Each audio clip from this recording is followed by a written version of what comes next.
La méthode des coûts complets des centres d'analyse, comme son nom l'indique, cherche à prendre en compte tous les coûts, qu'ils soient directs ou indirects, fixes ou variables. Elle est également appelée méthode des sections homogènes et permet de calculer des coûts constatés. En d'autres termes, elle utilise des données passées. C'est souvent une des premières méthodes étudiées en France et elle cherche à répartir de façon la plus juste possible les charges indirectes entre les différents objets de coût.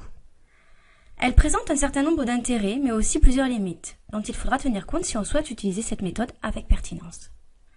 Tout d'abord, les points positifs. En premier lieu, nous l'avons dit, cette méthode intègre la totalité des charges. Elle a donc le mérite d'essayer de répartir au mieux ces charges entre les objets de coût. Les informations qu'elle fournit seront intéressantes pour comprendre les résultats passés et ainsi fournir une base de travail pour les décisions à venir. Elle pourra notamment servir de point de départ pour mettre en place une analyse des écarts entre un prévisionnel et le réel. De plus, elle permet d'analyser les coûts à chaque stade de l'élaboration du produit et d'évaluer les différents types de stocks.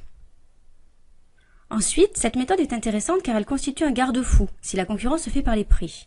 Elle nous permet de déterminer le seuil en dessous duquel il faut essayer de ne pas descendre, mais elle n'incite pas à moduler les prix en fonction des différents segments de marché. Elle permet en effet de déterminer le coût d'un produit, par exemple, mais sans s'intéresser à sa cible. Cette méthode a donc un rôle uniformisateur en matière de politique des prix. Néanmoins, elle permet de fournir des informations utiles pour fixer le prix d'un produit en cas d'absence de référence sur le marché pour un nouveau produit, par exemple. Enfin, la mise en œuvre de cette méthode suppose une analyse et un découpage qui permettent de mettre en évidence le fonctionnement des différents services de l'organisation.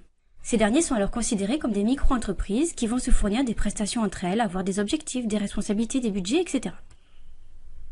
Voici pour les principaux points positifs. Mais cette méthode est loin d'être exempte de critiques.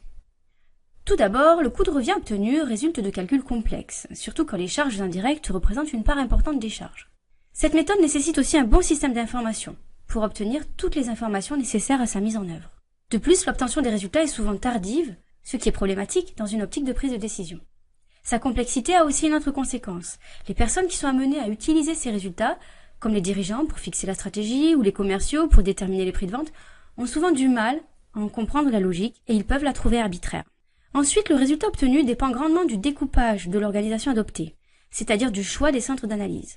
S'il est trop approximatif ou ne représente pas suffisamment bien la réalité, certains objets de coût risquent d'en subventionner d'autres. Ainsi, ils supporteront des charges indirectes qu'ils n'auraient pas dû supporter. Leur coût de revient sera alors surévalué et celui des produits subventionnés sera sous-évalué. De plus, dans certains cas, le découpage en centres d'analyse n'est tout simplement pas possible, comme pour les organisations matricielles ou en réseau. Ensuite, le résultat obtenu dépend aussi du choix des unités d'œuvre. D'une part, celles-ci doivent permettre de mesurer quelles sont les charges consommées par les objets de coût. Or, dans un centre, les activités sont parfois nombreuses et la mise en œuvre matérielle de la méthode supposera de nombreuses simplifications de la réalité. On cherche alors à identifier des centres dans lesquels l'activité est jugée homogène, d'où le nom de méthode des sections homogènes. Mais il est souvent très difficile de choisir une unité d'œuvre à la fois facilement utilisable et pertinente pour expliquer le rattachement d'une charge à un coût. D'autre part, toujours au niveau du choix des unités d'œuvre, il s'agit souvent d'heures de MOD, des heures machines ou des quantités consommées. En choisissant ce type d'unité d'œuvre, on considère implicitement que les coûts dépendent principalement des volumes de production, ce qui n'est pas toujours le cas. Autre point, plus les charges indirectes sont importantes, plus leur répartition sera délicate et plus les coûts obtenus risquent de manquer de pertinence. Nous avons ainsi vu que le coût de production représentait une part de plus en plus faible du coût de revient, contrairement aux coûts de distribution, qui sont en grande partie des charges indirectes. Ensuite, il s'agit d'une méthode qui permet de calculer un coût constaté, portant donc sur des données passées. Si elle peut nous permettre de mieux comprendre le passé, on peut s'interroger sur sa pertinence pour aider les dirigeants à prendre des décisions qui, elles, auront des répercussions sur le futur. En effet, cette méthode a été créée dans un contexte beaucoup plus stable que l'environnement actuel des organisations. Mais la plus grande critique que l'on peut faire à cette méthode n'est pas là. Elle présente en effet un défaut lié à sa nature même de coût complet. En s'intéressant aux charges directes et indirectes, elle néglige une dimension cruciale des calculs de coûts. C'est le niveau d'activité. Les charges indirectes sont généralement en grande partie des charges fixes, et ces dernières sont réparties entre les unités produites. Donc plus on produit, plus on répartit les charges fixes entre de nombreuses unités, et donc plus le coût unitaire baisse.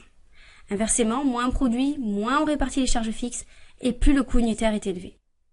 Les coûts obtenus seront donc forcément impactés par le niveau d'activité, et cette méthode n'en tient pas compte.